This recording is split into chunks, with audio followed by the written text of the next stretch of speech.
The Chris Johnston Show. Let's go! Your number one destination for a behind-the-scenes look at the game of hockey. Is this thing on? Here's NHL insider Chris Johnston and host Julian McKenzie. John Tortorella is out as head coach of the Philadelphia Flyers. Bradshaw takes over on an interim basis. I'm not sure if this has been edited to the front of our episode or the end of it. We literally heard the news just as we took off the record button. We literally finished our episode for today and this news dropped. So we had to make sure to get on this. CJ, how did we get here? Well, do you know what the strongest statement of all is? It's not what's released by Danny Briere publicly. It's not anything anyone's going to say in the aftermath of this. It's the fact that there are 9 games remaining on the Flyers' schedule this year, and they're not going to allow John Tortorella to coach them. The fact you're firing a coach in this kind of season at 73 games played says everything we need to know about, while the Flyers may appreciate, and I'm sure they do, the things he did in the community and, the standard he may have established the last few years. It's hard not to view that through the prism of what John Tortorella said in the last game, a pretty one-sided loss in Toronto. I mean, the Flyers have lost 11 of 12. They've allowed 7 goals in their last 2 games. And afterwards, John Tortorella said he has no interest in learning how to coach a team like this. Now, I realize there's danger in sound bites. Maybe you can read things into that John Tortorella didn't mean. But what Danny Briere heard that night was enough that he felt he couldn't have that coach back behind the bench. I think that's the biggest takeaway for me is it wouldn't have been surprising, even if there was maybe a mutual parting of the ways after this season. Tortorella had 1 more year left on his contract. I think it was an open question about whether he wanted to be back, whether they wanted him back, all that stuff. Like that was going to be worked out 3-4 weeks from now. But the fact that they're firing him this late in March is it's quite unusual. And I think it tells you that they just got to a point that they felt they had no choice.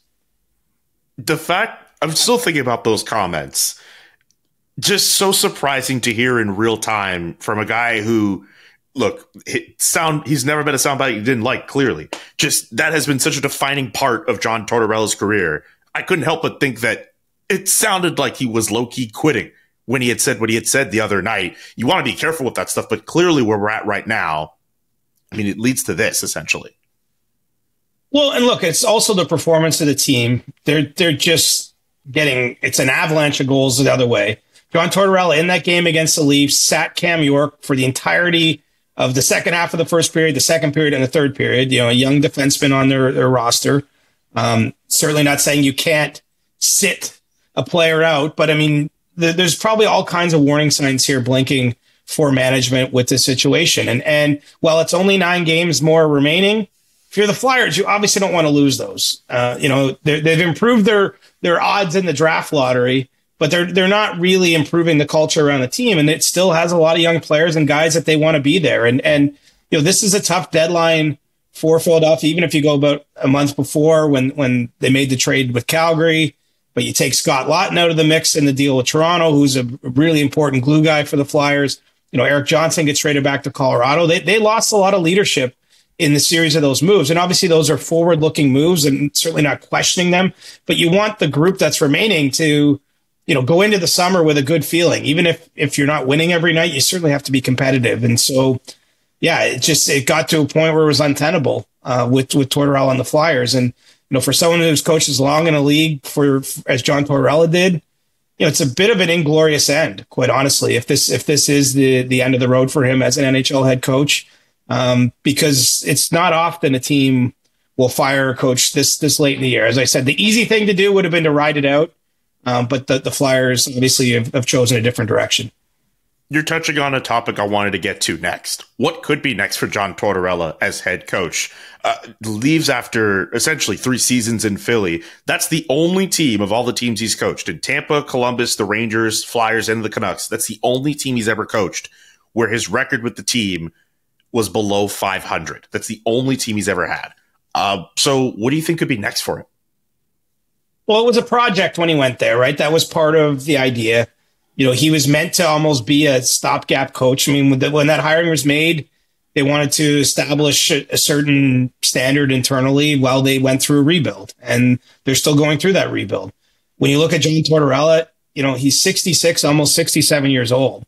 Certainly we've seen coaches work in the league beyond that age. It's possible. It's going to be up to him if he wants to do that. And I think it's way too soon in the minutes after this firing becoming official to say whether or not he's going to want to do that.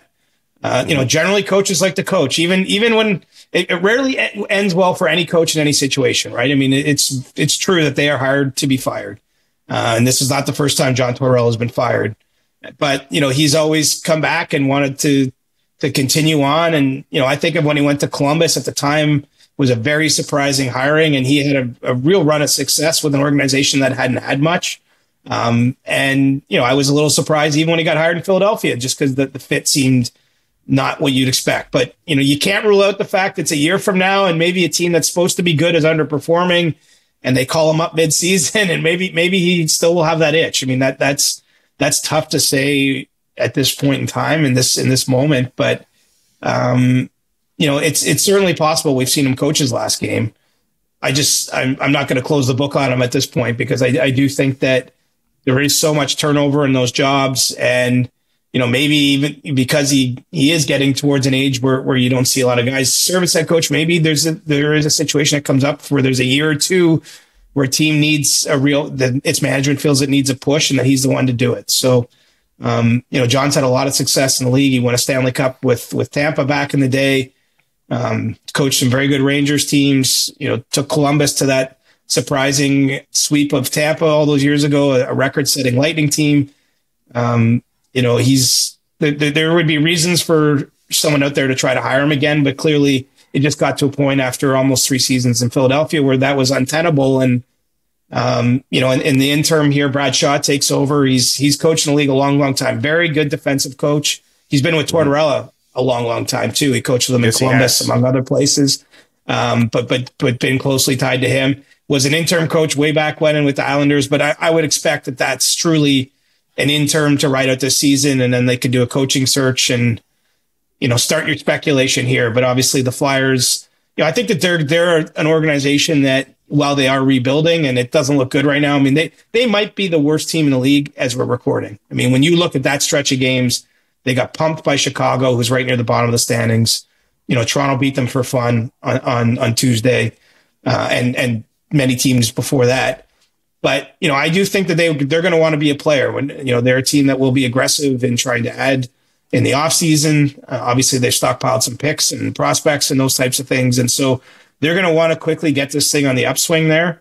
And so the next coach that they hire is going to be an interesting decision for them. And I think that they're going to be aggressive in trying to pursue the top talent when we see who the top talent available in April are. As I say, this conversation we were going to have, most likely, I thought we'd have it on April 20th, not March 20th. But, you get some curveballs sometimes in this business. That's a real enticing job. I'm not going to put you on the spot with potential coaching candidates right now, but if I'm looking for an opportunity to be a head coach at the NHL level, that Flyers opportunity where you get to coach Matvei Michkov and some of the other talents they're trying to accumulate over there, I don't think that's a bad job. Oh, it's a great job. A great place to live. The community that rallies behind his team, an organization that looks after its people. The Flyers have a great reputation in the league. As you remember, it used to always be a top free agent landing spot. Mm-hmm. I think it could be again in the future. From when Ed Snyder owned the team, the late Ed Snyder, they were always aggressive in pursuing, making big moves. I think they understand in Philadelphia that they need stars, that they need players that their market gravitates around. And, I still see a world where they get very aggressive in trying to bring in top players, and I would include top coaching talent in that conversation. So, yes, it will be, look, at all these jobs are coveted. There's only 32 head coach jobs in the league. But I would say the Flyers job on par is above a lot of others for those that could pick and choose. And, there's still, people have already connected the possibility of Rick Tocchet going to Philadelphia. Obviously, Tocchet right now in the last year of a deal with the Canucks, and the Canucks have made some overtures to try to keep him. I don't know how that's going to sort itself out, but he's an example of someone, if he does become a free agent, we'll probably have a few teams, vying for services. And if Philadelphia is one, I could see the appeal for him. Obviously, a former Flyer from his playing days too, but it'll go deeper than that. I mean, this this decision is made in the heat of the moment because of where things have gotten with the Flyers. Now Danny Briere and Keith Jones and everyone with the Flyers management team, now they start the work of actually finding the coach. I don't think by any stretch that they had that in mind, because they didn't wake up this week thinking that they were going to be making a coaching change. But, it was going to be tough when John Tortorella made those comments after the game for the Leafs. I just felt like that was going to be tough for him to walk back in any way. And we started this week's show talking about Sheldon Keefe and the quotes he made. Like, I get that after a game, coaches can be emotional and things get said, and sometimes they get taken out of context and all that stuff. But that was a pretty strong statement after the loss in Toronto. It sounded to me like a guy who was ready who'd had enough himself. And so, the Flyers fired him, and that they're already looking towards next year. I mean, they want this season to end as well as it possibly can. Maybe win some games, get some vibes back in the room for the younger players that are going to be part of this moving forward. But, this is a sign that the Flyers management is already planning for next season. CJ, these wild card playoff races are heating up. Let's start in the East. Who do you think is going to grab that last wild card spot? There's still a handful of teams fighting for it. Yeah, well, you've got 5 of them there as the time of this recording, all within 3 points, if you include the Montreal Canadiens, who hold down that second wild card spot. And so you got Montreal, the Islanders, the Rangers, the Blue Jackets, and the Red Wings still very much in the mix for at least the bottom wild card. And I'm willing to include wild card 2 or wild card 1, I guess it would be. It's still in play because, Ottawa has got some work to do still to salt that away. So who's it going to be? I mean, it's a tough call. If I had to pick one team, I think I'm going to go with the Columbus Blue Jackets. A bit of maybe a bit unorthodox from that group, but I like that they're still so close and they haven't played as well of late. I think they've played over the balance of the season, maybe the most consistent of these teams at a level needed to make the playoffs. They've got back Sean Monahan in their lineup. This is more gut feel than anything I can point to, honestly, I still want to point to the Rangers and be like, come on, this is the team who's in the Eastern Conference Final, but maybe that ship has sailed. So I'm going to go with Columbus as the team that emerges from this pack that is very tightly compressed right now. Man, what do you think? We've loved that Columbus story all year. We've loved how they've been able to push through what's been a difficult season for them. They've had those injuries up and down their lineup and getting some of those guys back at key times. I really would like to see them do it. I just think Montreal's just done enough to put themselves in that second spot. I know they're in it right now and it's really tight, but I still see them getting another second win to hold down that spot. I didn't like how they played against St. Louis, but some of their players are playing really well at the right time. Like the Dvorak, Josh Anderson line, they've been playing really well. Brendan Gallagher on that too. They've been getting some production from guys like Nick Suzuki and Juraj Slafkovsky as well. The goaltending just has to hold up, whether it's Sam Montembeault or Jakub Dobeš. And of course, there's Lane Hudson, who's doing his thing too. I think it'd be a really cool story to see the Canadiens make it, but there's a part of me that really would like to see Columbus get in there too. Montreal will be my pick because for socials, we got to pick different teams here. We can't just agree on every single thing, but you're not going to see too many complaints from me if the Columbus Blue Jackets make it. We're not giving a lot of love to the Islanders or the Rangers. I just think with the Rangers, too tumultuous of a season for them. Look, they got that big win over the Vancouver Canucks over the weekend. They still need to just put together a bit of a run here for me to really believe in them. The Islanders, it feels like they still find a way to stick around. I'll give them that. They still find ways to stick around. I'm still not completely sold on them either. Detroit, like last year, they were the fun team to go over with teams trying to make it into the playoffs. They're a little far back. A big win for them would go a long way, of course, but Montreal will be officially my pick for this exercise.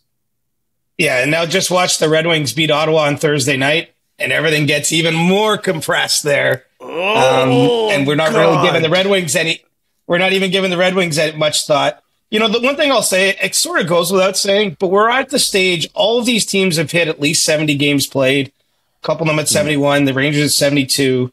Like these literally are, it's a bit cliche, but these literally are now like playoff games. And the reason I bring that up for each of these teams whenever they take the ice is because we don't know exactly how the players will react to those circumstances, right? The Canadians, as you mentioned, they lose a tough game in St. Louis. Does that just become a one-off? I mean, every team loses games. We know this. Or does the strain of this start to pile up? Are they able to work through looking at the standings that do get a little closer in the couple days until their next game? That's what's kind of great for me about this last stretch running up to April 17th and the end of the season is now for all these teams, not only are they scoreboard watching, but they're almost in playoff-like circumstances and conditions. And we'll probably talk a little bit about St. Louis. It reminds me a couple years ago, remember Florida was in this position and they got in, they had a really strong push at the end of the season. They upset Boston in round one, go all the way to Stanley Cup final. That was the year they lost it to Vegas. St. Louis on the other side of the bracket in the West has been so strong. I mean, since January 1st, they're among the top 6 teams in the league in terms of record. Since coming back from the Four Nations break, they have the best record in the league. They've got a wild card spot now, but I think finishing strong, I know I've sort of been banging this drum a bit lately, really matters. And so if one of these teams can reel off, say 8-4 down the stretch or 9-3, something like that, they're obviously going to get in the playoffs, or that sort of thing is going to be needed to come out of this group. But then I wonder if that propels them potentially to future success, even though they're likely to come up against a Washington or maybe Toronto, depending where they land, or Florida or Tampa, whoever wins the Atlantic, which is still wide open. And especially in the East, where Washington is holding down that top spot, they're not getting a lot of respect, I find, when you think about potential playoff matchups. I mean, look, you called the Washington Capitals being as good as they are, but if the Columbus Blue Jackets get in and they're hot, I can see a lot of people siding with the Blue Jackets and seeing what they do. If we get Montreal, Washington, that's like, first time in 15 years those two teams met up against each other. And a lot of people remember what happened 15 years ago. Obviously, 15 years ago to now, different scenarios. But some people would probably pick the Habs. Like, to your point about ending the season well, depending on who ends up in that second wild card spot, there's a potential for them to get some respect off of that at the expense of the Washington Capitals. I'll say this. I'm still a believer in the Capitals. I don't think this is a paper tiger or a team that, whatever, just everything came together and they're just going to go out meekly. I mean, who's to know? There's still enough games left. Injury situations could come into play. Maybe something happens that changes my view. But as we sit here now, I still think the Capitals, I think they're a Stanley Cup contender. I mean, it's hardly a hot take. They're one of the top teams in the absolute league in terms of points. But, from what we've seen from them this year, they've had so much growth from their younger guys, the Protas, Connor McMichael coming along. Their blue line's solid. They've had great goaltending. I mean, there's a lot of focus naturally, and there should be, on the Alex Ovechkin goal chase. But the truth is the success of this team is being driven by the likes of, Pierre-Luc Dubois coming in. He's had a real impact on what the Capitals have done. Obviously, Tom Wilson's having a good season. There's so many players on that team that are like 20 to 30 goal scorers that aren't getting much attention. Again, as I say, naturally, every time Ovechkin scores, I'm tweeting about it. I mean, there's focus there, but I actually think the story of the team, of the success and of their growth is much wider ranging. And honestly, I don't see many holes in that lineup. And I like the way they've been winning games. Like, it's not just that they've won. They have a plus 75 goal differential. I mean, they have dominated through this season. And, that doesn't guarantee you anything, but it gives me comfort in saying that I really do believe they're going to be a tough playoff out. I think they're going to win. I think they beat whoever they get. This is the flip on the initial conversation. Whoever they play out of that group of teams, and it will be one of those teams because they're pretty much assured of winning the conference. I think that they're going to get through the first round and potentially go on a run. Now, round two will be, I mean, look, it's so easy to sit here. It's like we're like on a chessboard. Well, you just win round one, and then round two is, but they're likely to get Carolina potentially in round two, which, Carolina at this point, they've been pretty hot of late, and also a very playoff hardened team, right? Like the core of that Hurricanes team has been through a lot.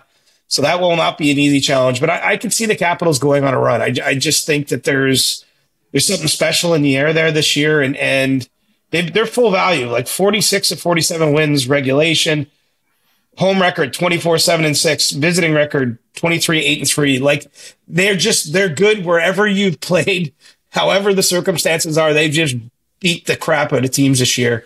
And so I'm a believer in the Capitals. So clip this for social for when they get swept in round one. Oh, I'm just kidding around. I know you're kidding. You're kidding around. Also, Lawson, we can't. There's another player who's been a part of that success. We'll get to in a second with his contract extension. But Spencer Carbery deserves a lot of love too. I think he's the runaway favorite for the Jack Adams. Yeah, I mean, I don't vote on the Jack Adams. Neither do you. It's an award for the broadcasters around the league to vote on. And it does seem generally the team that exceeds expectations, or the teams, those are the coaches that tend to get the most attention there. But I think in Spencer Carbery's case, he's got such a strong case. I mean, the Capitals snuck into the playoffs last year. They had a big negative goal differential, if you remember. They got the lights beat out of them by the Rangers, so they were not. They were a playoff team, but barely. Sort of an asterisk last season. That was Carbery's first year behind the bench. They have measurably improved, really across the board since then. And so, what else are you judging a coach on? Obviously, management went out and made some of those big trades, and I do think the Dubois trade has worked out really nicely for them. But this is a coach that's brought along some of those younger guys that I'm talking about, found ways to help get their games to the next level. And, obviously they just have a great team dynamic. So I think Carbery at minimum will be a finalist. Looking at it today, he probably gets in, but who knows? If Columbus makes the playoffs, for example, Dean Evison, I'm sure will get a lot of attention in Columbus because he's a first-year coach there. We can only imagine the circumstances he walked into. And if he helps get that team to the playoffs, he's worthy of that kind of love. And there's other worthy coaches around the league too. So, that's always a tough award to handicap. So I'm not going to say Carbery's got his hands on it yet, but certainly he's very much in the mix. Okay, I didn't mean for it to turn into a Washington Capitals corner, but I love that we turned it into a Washington Capitals corner. Before we wrap up on talking about the Eastern race, you mentioned the Detroit-Ottawa game that is on Thursday tonight. Here's something else I'm not sure if you realize here. So the Sens are playing the Columbus Blue Jackets on Saturday, the first of 3 matchups within the next 10 or 11 days. Those two guys have not played against each other all year, and they'll do so for the first time this weekend. And they'll do it again and again, basically over the course of the next less than 2 weeks. Like, that matchup could bode some serious implications for both of those teams entering that wild card race. Yeah, and look, this is my point about the Senators. They've done some great work in the last month here to get a little bit of daylight, just a bit. They put a lot of points in the bank there, and they're looking good. But I look at how close the race is right immediately behind them and think if they lose 3 in a row, and I'm not predicting that, but again, it can happen. Then all of a sudden, everyone in Ottawa that was feeling pretty good about the team is going to be getting at least nervous about it slipping away. And the truth is, unless one of these teams does go something like 10-2, 9-3, as I mentioned, it probably is going to be close down to the wire. If everybody is somewhere around 6-6, or 5-4-2, all that stuff, like if everyone's around a 50-50 kind of team, which let's face it, it's a bit of a 50-50 league. All these teams that I'm mentioning too have a negative goal differential except Ottawa, and they're +1. So the point is, all these teams, none of them have been dominant across the whole season. They've had great stretches. If Ottawa has a bit of a rough patch here, it's going to be a white knuckle ride to the finish. Now, the one good point, I would say, there have been seasons where we've seen the playoffs take almost 100 points, or even I believe one year where it was 100 points just to get a wild card spot. That's not the conditions that appear to be in play this season. I mean, the Senators have 79 points with 12 games to play. If they get into the low 90s, they should be fine.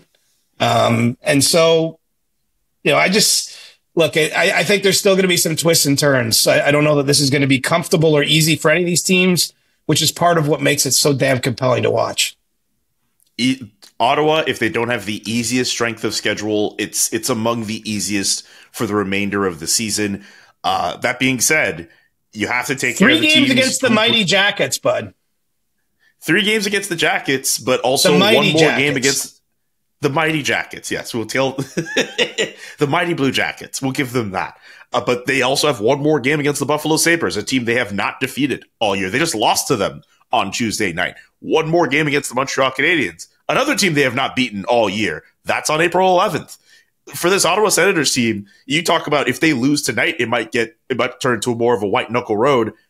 I think those white knuckles have shown themselves throughout these last few games. They've lost 3 of their last 4. If it wasn't for that New Jersey win over the weekend, I think there would be people around this team hitting the panic button right now. Like, you want to enter the playoffs on a good note. You want to enter the playoffs on as best of a heater as you can get in. I think the Sens they're going through a little bit of a slump. A little bit. It's not a massive slump, but they could play. Well, they could stand to play their best in the next few games. And again, they're dealing with this for the first time. Like the core of that team, the guys, the Tkachuks, the Stutzles go down the list. Like they've talked and thought about the playoffs so much, right? How many years in a row now has it to get there? Like we've got to be in the playoff mix. Well, now they truly are in the playoff mix. They're on the happy side of the playoff line. But you play these tough games, and the strength of the schedule metric for me, like I don't love it at this time of year because I honestly think it's harder to play sometimes the teams that are out of it. I think you see teams like San Jose, for example, which has already officially been eliminated. Like teams like that play better at the end of the season, generally speaking. Like that, in some cases the pressure's off, but there's still lots of individual jobs to play for. You've got young guys in that team.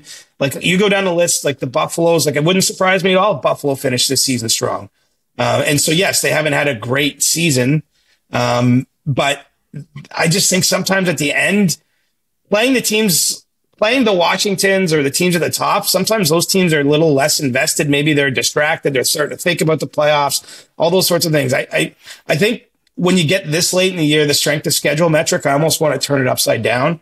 I know that sounds counterintuitive, but the other thing too is, and this is more of a fan related thing. I'm not saying players, this enters their mind, but I think fans, when you see their team come up against a lesser opponent, they think like, okay, you got those points, but you still got to go win those games. And, you know, the other team generally wants to win too. The other players, every goal you score is worth a couple bucks down the line in terms of your next contract, all those things. Like there's a lot of motivation for other teams, even ones that aren't going to make it to the playoffs. And so, that's what the Senators have to contend with. But the Canadiens are in the same spot. The Red Wings, like these are teams that have been trying so damn hard for 3-4 seasons to build to this point, and now it's right in front of them, and someone's got to grab it, or a couple of those teams got to grab it. Yeah, we're definitely going to be paying attention more to that race out east. And for those wondering, if the playoffs ended today, we would get a Battle of Ontario in the first round, Ottawa-Toronto, with the way the standings are right now. The playoffs don't start today, though, so. Still got I don't want to peel back the curtain, but you know that producer Donkey Butt hates when you say if the playoffs started today. He does. That's one of his shit so much. That's one of his major pet peeves. And you just went there like it's early in the morning and you're just already riling him up behind the scenes. I know it. So he hates when I say if the playoffs started today. He also hates when I say, oh, we just want to record a short episode. I know those are like two things that piss him off. I'm going to try not to, piss him off. We try to make things easy here on the CJ Show. Okay, let's go out west. Looking at what's going on here with the Minnesota Wild and the St. Louis Blues are in wildcard positions. The St. Louis Blues, winners of 7 in a row. I think Jordan Binnington's won 11 of his last 14 games. And something interesting is forming with that race where I don't think the St. Louis Blues are the team to catch. It might be the Minnesota Wild if things continue to shake out as they've been shaking out. The Wild only have 2 more points. They still have a slightly better points percentage, of course, but they've only won 4 out of their last 10. And Vancouver still has a chance. Calgary still has a chance. Utah, an outside chance. But depending on how things go, maybe you see it differently. Maybe it's Minnesota who falls into that second hole. Well, Minnesota's having trouble scoring goals, right? Of every playoff team right now, they have the fewest goals scored. I think that it's partly explained by the fact they've played half a season almost now without Kirill Kaprizov, who remains injured. And so they're in a tough spot. St. Louis almost intrigues me more just because you watch the way they're winning, and they're really winning games. Like they're not eking out 2-1 shootout wins all over the place. Like they are outplaying teams for a stretch of time now. And it just makes me wonder. I mean, I'm already seeing on social media people saying like, is this the 2019 Redux? Are they going to go from a worst to first type of situation. I mean, I'm not predicting them to win a Stanley Cup, but I can tell you for sure the teams at the top of whoever gets them in round one, which will probably be one of the division winners, they're likely to remain, I would think, almost certain to remain a wild card team if they qualify for the playoffs. That's going to be a tough out just because the Blues really have some mojo going. I mean, right now, all those, the two offer sheet signings from the summer are really shining through in a positive manner for them. Dylan Holloway's on a heater right now. Broberg's been putting up points. It just seems like something came together, and it's amazing because we're only a month removed from talking about, hey, did they trade Braden Shen at the deadline? Did they, they were at least considering making some what would have been sizable changes to their roster, and they got hot a little before the trade deadline. Doug Armstrong, their GM, didn't end up acting on any of those discussions that he had, notably with a team like the Toronto Maple Leafs, which was in pursuit of Braden Shen at the time. And I'm sure now he's feeling good about that decision because, as I say, it's not just that they're winning, it's how they're winning that suggests to me that they are capable of going on a run, whereas Minnesota is just trying to hold on for dear life, get healthy again. They've had a lot of injury issues, and Kaprizov is just, hard to remember now, but after 2 or 3 months of the season, a lot of people had Kaprizov as like a Hart Trophy kind of guy. And so they're missing a huge part of their team. And so, I don't know. Vancouver and Calgary are both coming on. Calgary's had a nice run here. They're more on the eke it out kind of scale. If we're grading wins, but it's a little less compressed in the West in terms of teams in the playoff mix, but it's still not decided. I mean, Minnesota at 85 points has to be feeling good. But when I talked earlier about low 90s will do it, that's in the Eastern Conference. In the West, I could see it being a little bit higher than that, maybe mid 90s in terms of the points needed to make the playoffs. It really depends on how strongly Vancouver and Calgary finish and what kind of push they put on there.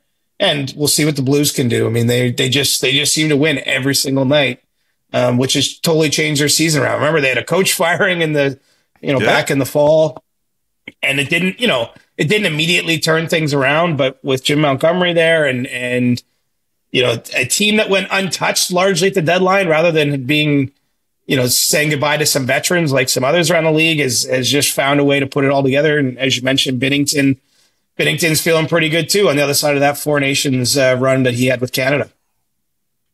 There was a coaching change in 2019 too. St. Louis. I'm not saying they're going to do it again like 2019, but I see some similarities between both teams. Have they broken Gloria back out yet, or what? I mean, do they have a victory song going on?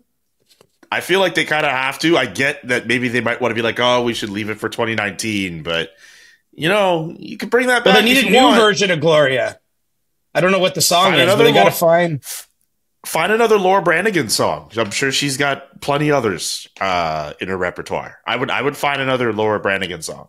I don't know. I think for St. Louis, in all seriousness, though, that's a cool story that they've been able to play their best hockey at this time. Again, they got a real big win over the Montreal Canadiens earlier this week. That's a train that they're playing with the hottest team in the league right now. Like that's a train that's not stopping. I think they're definitely going to be in that second wild card spot. I could see Minnesota falling into it.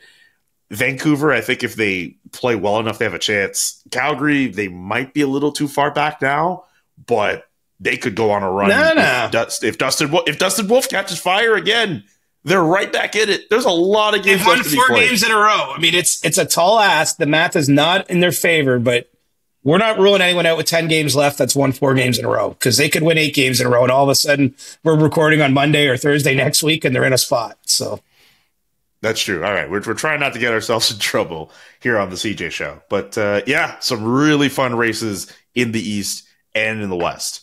Anyway, we should get to Jakob Chychrun, who just signed his 8x9 contract extension. There's nothing light about that contract extension, I should say. What do you think about the money being doled out to Mr. Chychrun? Well, I think it's an interesting contract because it's one of the first major contract extensions that's been signed since the league and the PA finalized those cap projections, right? And to refresh everyone's memory, and I don't have the numbers exactly in front of me, the idea is next year's cap goes to 95.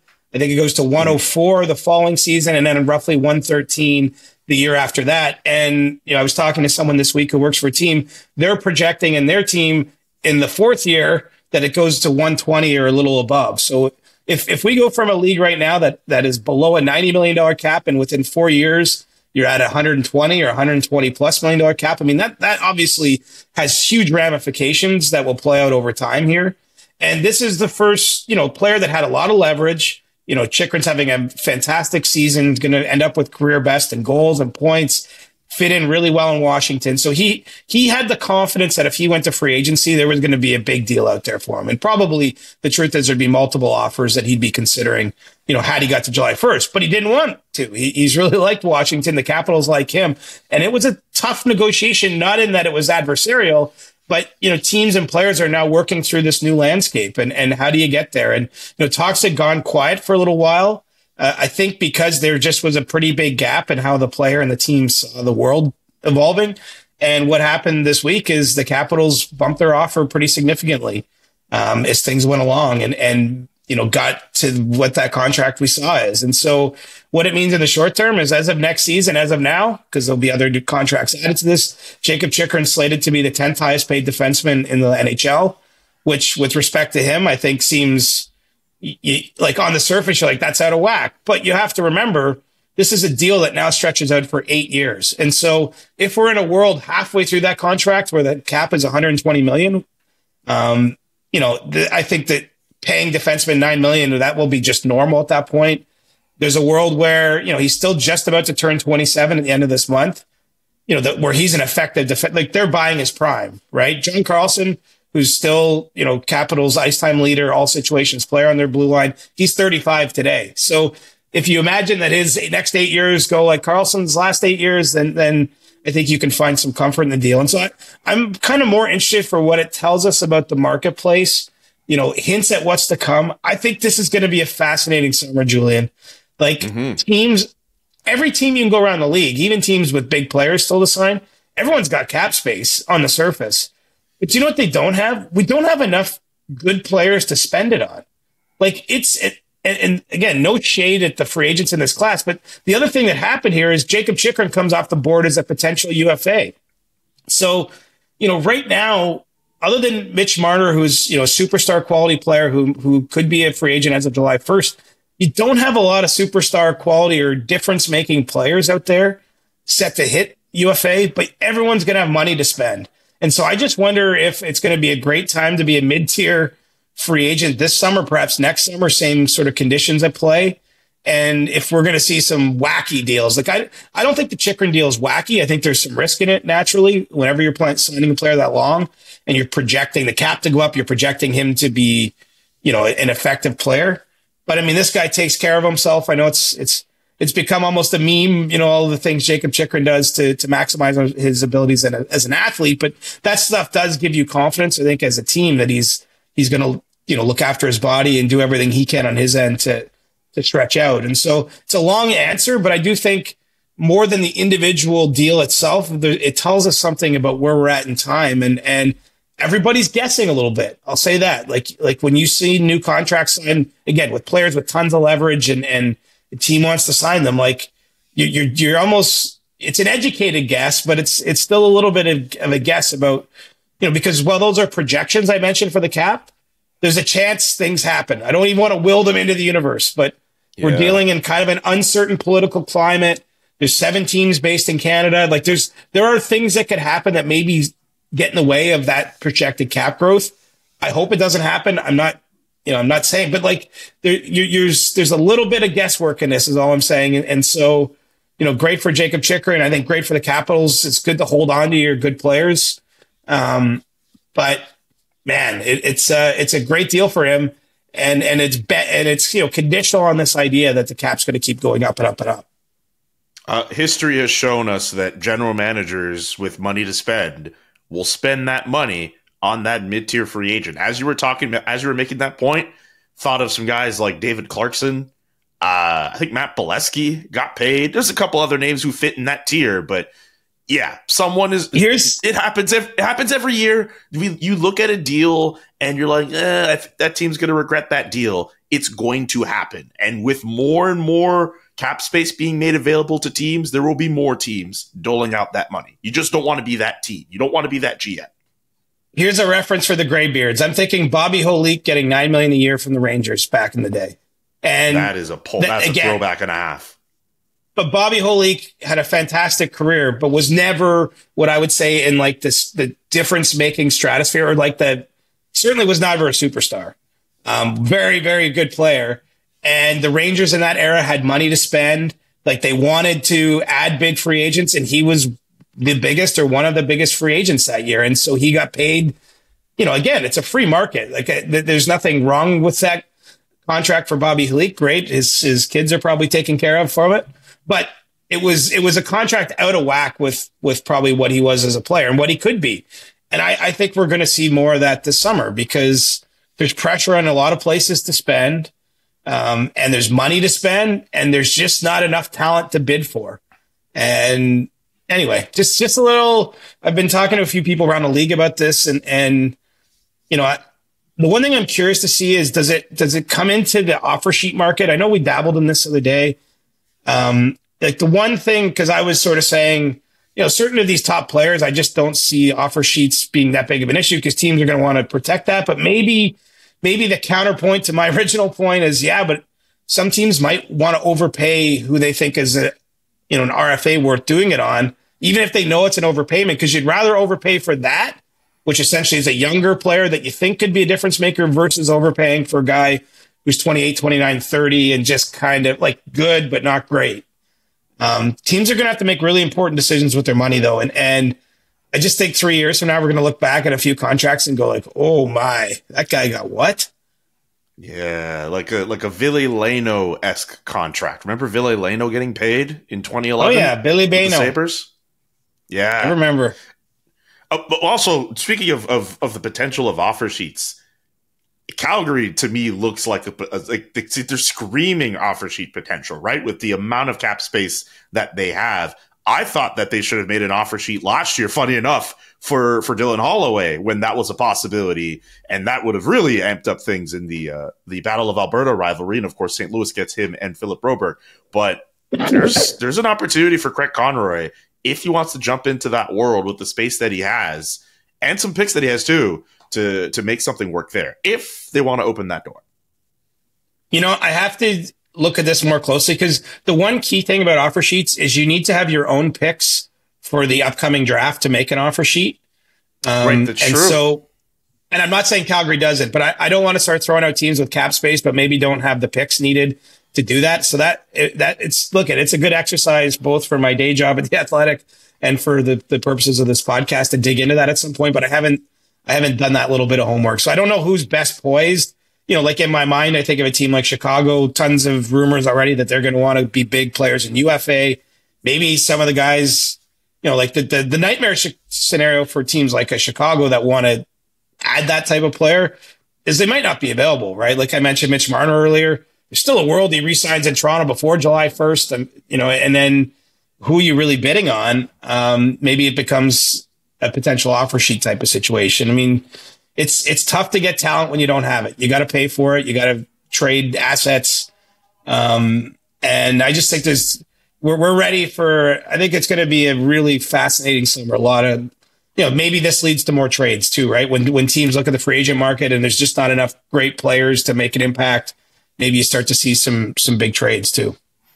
Also, for those listening, CJ's not purposely taking a dive on the Calgary exercise. Their first round pick is literally up in the air because of that Sean Monahan trade from a few seasons ago, where depending on how things go, we don't know if it's going, if like Montreal might get it, or they might get the Florida first round pick they got from the Tkachuk trade. That pick, you literally have to do exercises to prepare yourself to think about the ramifications of that first round pick when it comes to the Calgary Flames. So like just to add that as context there. To be clear, you'd need your 2026 picks to offer sheet a player this year, because generally speaking, those offer sheets will come.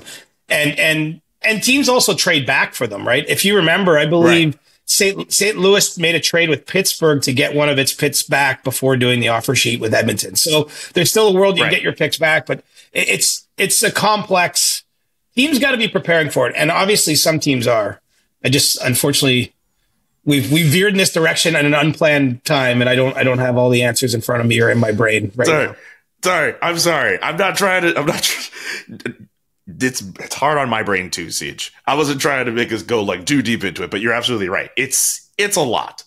But hey, this summer could be really fun on the free agent market, whether RFA, UFA, you name it, and we'll be there for that too. We should get to Brad Marchand. When is he going to play for the Florida Panthers? I saw that photo of him with Roberto Luongo at a recent Panthers practice. Avert your eyes, Canucks fans. It's 2011 nightmares.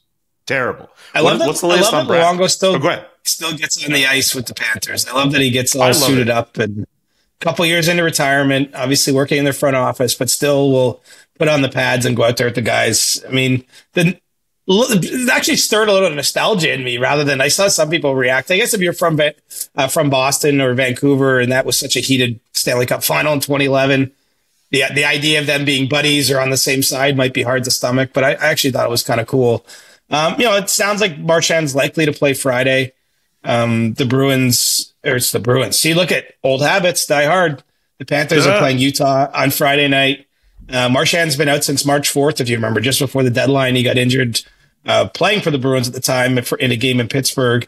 And, is finally getting to the point where he's been a full participant in practice and looks like he'll make his debut. And, I wonder if it's a benefit to have had this time, because obviously he's going to be more comfortable with the team and the teammates, because he's been part of the Panthers now for a few weeks and has been around them and been able to practice and skate and everything. So it's not like you're jumping into your first game with a new team before you even have wrapped your mind around what's happened. But obviously there's going to be, even for a veteran like him, a lot of internal pressure to want to perform, to fit in, to, make a difference. I mean, he's in Florida to win another Stanley Cup. He and Luongo want to win one together after contesting one all those years ago, right? So, I think that the good news for Marchand is if he does return Friday, he's coming back with, a good 10-11 game run heading into the playoffs, which I think will be helpful.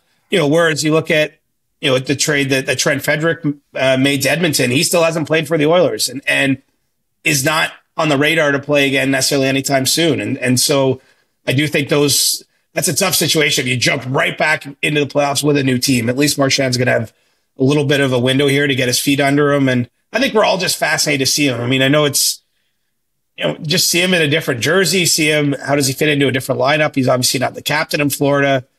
I think we're all wondering about just how ratty the Panthers can get with adding him to the mix with Sam Bennett and others. And so, yeah, I'm curious to see what that looks like on the ice. And it sounds like we'll get a taste of it this weekend.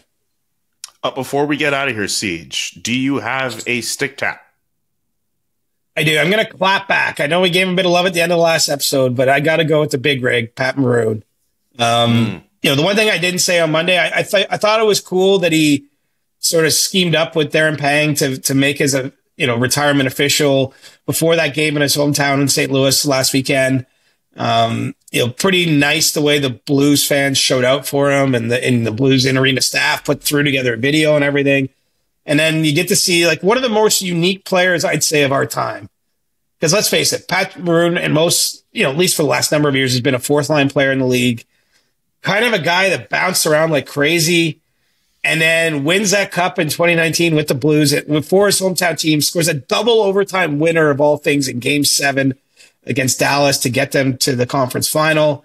That whole run takes on sort of a mythological sort of legend-like feel, then wins 2 more cups immediately afterwards in Tampa, then goes to a 4th straight cup final in 2022 when the Lightning were beat by Colorado. There's something about hockey. What are the odds of, again, I'm not minimizing his role, but we're not talking about a superstar going to 4 straight cup finals. It's a guy who, really had to scratch and claw to have the career he did. He played a long time in the league, well-liked as a teammate. Beloved, frankly. And it's nice to see him go out on his own terms, too. I mean, it's not to critique anyone else, but let's face it, most players' career ends when you're in a Pat Maroon situation, but you go through the next summer, you're hoping for a contract. Maybe you go to camp on a PTO, and nothing wrong with that. Lots of guys have stretched out their career multiple seasons by earning contracts through tryouts with a PTO. But, I like that he's sort of going out his own way, calling his own shot in his hometown, and he'll get a little love bump here the next few weeks as Chicago plays out its final games. That is one of the greatest stick taps I've ever heard you deliver. That makes up for episodes of the dog ate my homework. I wasn't sure if I had one. This makes up for all of that. That was well done. That's a great tribute to one Pat Maroon, who will retire at season's end. I'll just say a quick thing. I just think sometimes we should celebrate the personalities in our sport that aren't always breaking all the records or what have you. You know what I mean? I mean, the NHL as a whole, hockey as a broader whole than that. I mean, there's a lot of great stories out there, and they don't all revolve around, setting new marks and capturing our imaginations. And obviously we're going to focus on the stars. I mean, we're not going to miss the forest for the trees. This isn't going to become a fourth liner podcast, but let's not look past the glue guys that help get it done for a team, because those glue guys do show up in the playoffs and make a difference for teams. And sometimes you only score 3 goals on a playoff run to win a cup, but sometimes those 3 goals are massive. And that's what I think of when I think of Pat Maroon. I think that's how he'll be remembered as a player. Yeah, the fourth line pod doesn't really register with either of us. You're not a fourth line player. I might be a healthy scratch. Who knows? No. Penalty killing, shot blocking, grinding it out in your own zone. Yes. Winning board battles. Can we do like a fake fourth line promo? Just add all those things CJ said. That would be a fun clip for us. Oh, we could go even deeper than that. We absolutely could. So Sam Rosen got a lot of love earlier this week. I feel like that stick tap should definitely be acknowledged too. Abby Rock deserves a stick tap. The Michigan goal she scored, first Michigan's goal scored in PWHL history.